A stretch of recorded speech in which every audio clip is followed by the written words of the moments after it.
out of this.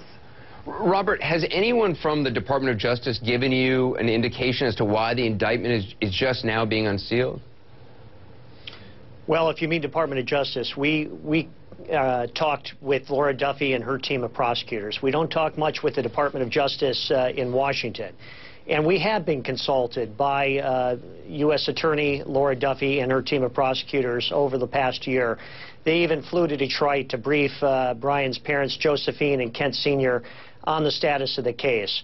As we understand it, this investigation has been ongoing with the primary goal of apprehending these 4 fugitives.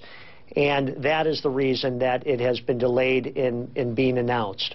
Josephine, as you know, Congressman Issa has been investigating all of this for some 18 months in his committee. We've talked to him on this show a number of times. There's been a lot of political back and forth over Fast and Furious, a lot of allegations from the left and the right. Are you following that investigation very closely? And do you worry that people are playing politics at all with this? I think that the death of my son is being saddened by from politics to racism, and that's not what it's all about. It's about getting justice for my son and nothing else. Josephine, what do you want people to know about your son? Brian was just an all-American kid growing up. He was fun to be around. He was a very positive person. He always liked to be around positive people. He had friends that were our true friends and are still true friends now.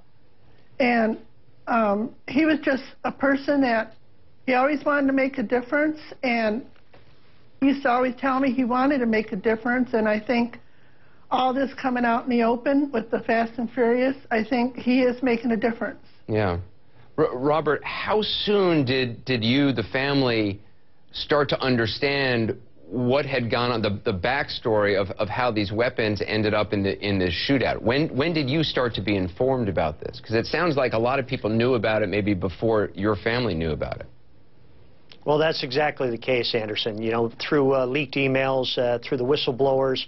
The family did not know that the weapons found at the murder scene were tied into a ATF gun trafficking investigation, which eventually became known as Operation Fast and Furious, until 2 or 3 months after Brian's death. Wow, 2 or 3 months. It wasn't a government. That's correct. Even then, it wasn't a government official that gave us that information. It was the whistleblowers going to the media and the reporters presenting this information, and then the congressional investigators looking into it and providing information to the family. And that was a very disappointing aspect, and no one has ever apologized to the family for that or ever explained why that was the case. Josephine, I mean, losing a son is the worst possible thing for a mom, for a parent. To hear that there was this whole other aspect to it, that the guns involved that were supposed to have been tracked, and to have not been told that for months, what went through your mind when you heard that? I couldn't believe it. I was devastated. I just thought it was something that happened, and when all this came out in the public, I was in awe. I just couldn't believe that this had happened. For you, Josephine, what's the most important thing now moving forward to happen in terms of the legal aspects of this? I mean, you want justice, obviously, for your son. Yes, I do. That's about the most important thing. I want answers, and I want to know why. And I don't want it to happen to anybody else's son. Robert, are you satisfied with the way the investigation has been going? Because, I mean, again, there's been a lot of politics, a lot of accusations back and forth, a lot of political maneuvering. How do you see it? Well, Anderson, this has become a very partisan issue, and it shouldn't be. All right? This is about right and wrong.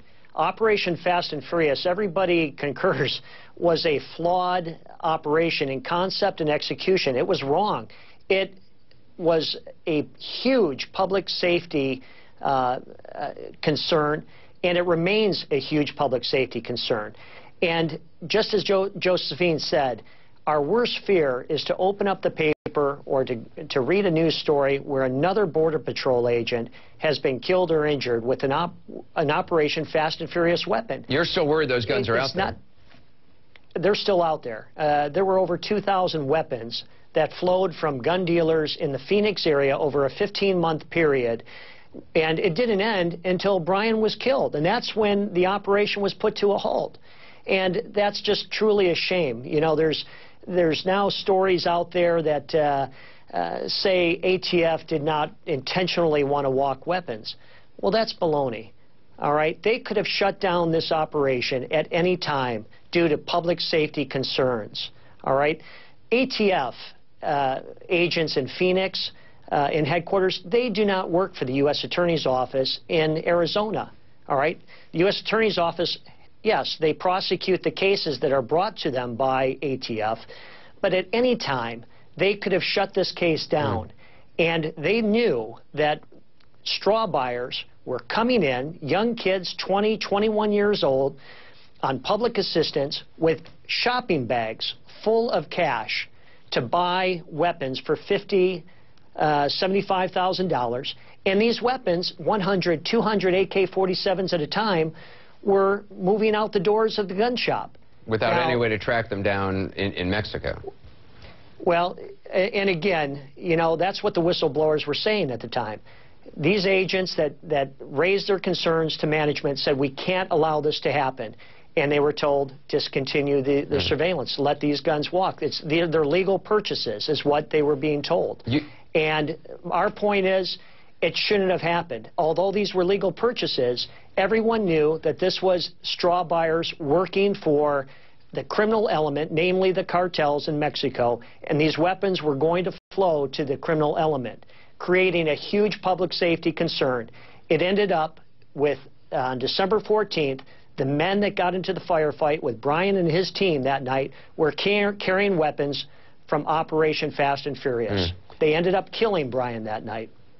And you're setting up a foundation, the family set up a foundation to honor Agent Terry. Our viewers can find that at honorbrianterry.com. And Josephine, I understand that there's going to be a station named after your son? Yes, the Knuckle Station in Frisbee, I think it's Frisbee.